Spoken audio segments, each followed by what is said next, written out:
Tata nano बर्बाद क्यों हो गए? दोस्तों, हम सबका सपना होता है कि अपनी एक कार हो। हालांकि हम में से हर किसी का ये सपना पूरा हो जाता हो, ऐसा नहीं है। आज की इस महंगाई में एक आम आदमी के लिए कार खरीदना किसी पहाड़ तोड़ने से कम नहीं है, क्योंकि कारें काफी ज्यादा महंगी होती हैं और हम भारतवासियों में से हर कोई कार खरीदने की हैसियत नहीं रखता। दोस्तों, इस बात के मद्देनजर ही मोटर गाड़ियों के मामले में मशहूर टाटा समूह के मुखिया रतन टाटा की पहल पर भारत में 2008-9 के दौरान नैनो के नाम से दुनिया की सबसे सस्ती कार बाजार में उतारी गई, ताकि कम आय वर्ग वाला एक आम भारतवासी भी कार से चल सके, उसका भी कार का सपना पूरा हो सके।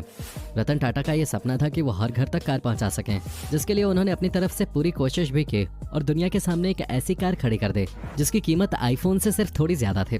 पर आखिर फिर भी ऐसा क्या हुआ कि दुनिया की ये सबसे सस्ती कार पूरी तरह से फ्लॉप हो गई? आखिर हिंदुस्तान में टाटा नैनो क्यों पूरी तरह से फेल हो गई? दोस्तों, आज के इस वीडियो में हम इसी के बारे में जानने की कोशिश करेंगे, इसलिए वीडियो को अंत तक जरूर देखिएगा। पर दोस्तों, वीडियो शुरू करने से पहले मेरी आप सभी से रिक्वेस्ट है कि अगर आपने अभी तक हमारे चैनल को सब्सक्राइब नहीं किया है तो इसे अभी कर लें। साथ ही इसके बगल में लगे उस बेल आइकन को भी जरूर ऑन कर लें, ताकि हमारी इसी तरह के वीडियोस की नोटिफिकेशंस आप तक सबसे पहले पहुंचती रहें। तो चलिए दोस्तों, बिना देर किए शुरू करते हैं आज की वीडियो। शुरुआत में टाटा की नैनो कार एक चमत्कार के रूप में देखी गई, जिसे पाने के लिए महीनों का इंतजार करना पड़ता था। लोगों ने इसे हाथों हाथ लेना शुरू कर दिया, यहाँ तक कि इसकी प्री बुकिंग भी इतनी तेज हो गई, जिसे देखने के बाद सभी को यही लग रहा था कि Tata nano Indian car market में रिकॉर्ड बना देगी, और हुआ भी कुछ ऐसा ही। शुरुआत के 2-3 सालों तक तो नैनो खूब चले और टाटा मोटर्स की कुल बिक्री में केवल नैनो की हिस्सेदारी ही 1/4 के करीब पहुंच गई। पर उसके बाद से इसमें गिरावट का दौर शुरू हुआ। 2009 में आई नैनो कार की मांग में शुरुआती बूम के बाद इसके ग्राहकों की संख्या 2011-12 में 75,000 से नीचे आ गई और 2013-14 में ये केवल 21,000 के करीब रह गए थे। जबकि गुजरात के सानंद में टाटा समूह ने करीब 2.5 लाख नैनो कार हर साल तैयार करने वाला प्लांट लगाया था। कहते हैं इसकी सबसे बड़ी खासियत थी इसकी बेहद कम कीमत, और कभी कभी आपकी ताकत ही आपको ले डूबती है, और ऐसा ही कुछ नैनो के साथ भी हुआ। क्योंकि कार हम भारतीयों के लिए जरूरत ही नहीं बल्कि एक तरह का स्टेटस सिंबल भी होते हैं। हालांकि कंपनी ने बाद में इसकी कीमत भी बढ़ाई, क्योंकि इतनी कम कीमत पर ग्राहकों को कार देने से कंपनी को भी लगातार नुकसान हो रहा था। पर ये सब कुछ काम ना आ सका। जून 2018 में मात्र एक नैनो कार बनाई गई और आखिरकार अप्रैल 2020 में टाटा समूह ने नैनो कार का उत्पादन बंद करने का फैसला ले लिया, क्योंकि कई सारे गलत फैसले पहले ही लिए जा चुके थे, जिनका समय के साथ असर पड़ना निश्चित था। आइए देखते हैं वो कौन कौन सी ऐसी बातें थीं जिनके चलते नैनो कार का प्रयोग फेल हो गया और रतन टाटा का हर घर में कार पहुंचाने का ख्वाब अधूरा रह गया। कम कीमत। दोस्तों, रतन टाटा के ड्रीम प्रोजेक्ट नैनो कार को दुनिया की सबसे सस्ती कार कहा गया, यानी द मोस्ट अफोर्डेबल कार। उस समय अमेरिकी राष्ट्रपति बराक ओबामा ने भी नैनो की दिल खोलकर तारीफ की। इस गाड़ी की लुक थोड़ी ऑटो रिक्शा से भी मिलती थी और इसीलिए ऐसा कहा जाने लगा कि ये गाड़ी वो ऑटो रिक्शा है जो कि कवर्ड है और इसके 4 पहिए हैं। अब दोस्तों, उसी बीच 2-3 गाड़ियों में आग लग गई।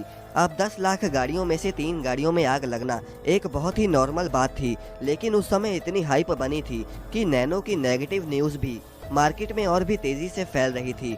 जबकि टाटा नैनो परफॉर्मेंस, लुक और प्राइस में सबसे बेस्ट थी। अब अगर नैनो को कोई खरीदता था तो लोग भी ये कहना शुरू हो गए थे कि नैनो से अच्छा उन्हें बाइक ही ले लेनी चाहिए थी। लोग नैनो के कंपैरिजन में बाइक को अच्छा समझने लग गए और ये सब बस मार्केट में फैली गलत न्यूज़ की वजह से ही हो रहा था कि नैनो एक सेफ कार नहीं है।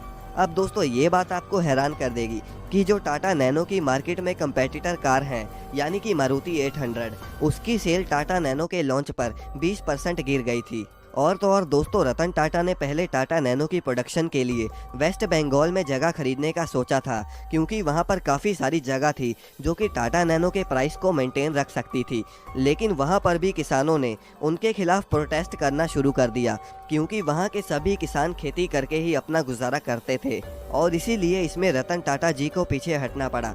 अब इसके बाद उन्होंने वेस्ट बंगाल से गुजरात में प्रोडक्शन की जगह का सोचा, लेकिन ये सब प्लानिंग को एक जगह से दूसरी जगह शिफ्ट करके टाटा नैनो का प्राइस 2 लाख के क्रॉस जा रहा था। लेकिन रतन टाटा ने लोगों को वादा किया था कि वो बस 1 लाख रुपए के आसपास ही कार बेचेंगे, इसीलिए उन्होंने अपने ही घाटे में कार को मैन्युफैक्चर करना शुरू कर दिया। लेकिन दोस्तों, ये सब भी रतन टाटा की कंपनी ज़्यादा देर तक सस्टेन नहीं कर पाई, क्योंकि महंगाई उस समय बहुत तेज़ी से बढ़ना शुरू हो गई और महंगाई भी टाटा नैनो के बंद होने का सबसे बड़ा कारण थी। और तो और दोस्तों, जब टाटा नैनो कंपनी बंद हुई तब टाटा नैनो का प्राइस था 2.59 लाख रुपीस और इतने प्राइस के आसपास तो उस समय लोगों को अल्टो जैसी कार्स भी मिल रही थी और इसीलिए लोगों को टाटा नैनो खरीदने में कोई इतनी खास डील नहीं दिख रही थी। और ऐसा करते करते जहां सन 2012 में 75,000 गाड़ियां टाटा नैनो की बिकती थी, वहीं सन 2008 में सिर्फ एक टाटा नैनो ही बिकी थी। और इस तरह टाइम के हिसाब से टाटा नैनो बंद हो गई। दोस्तों, रतन टाटा सर के लिए एक लाइक तो बनता है। और आप अपनी फेवरेट कार हमें कमेंट में ज़रूर बताएं और इस चैनल को सब्सक्राइब करना ना भूलें।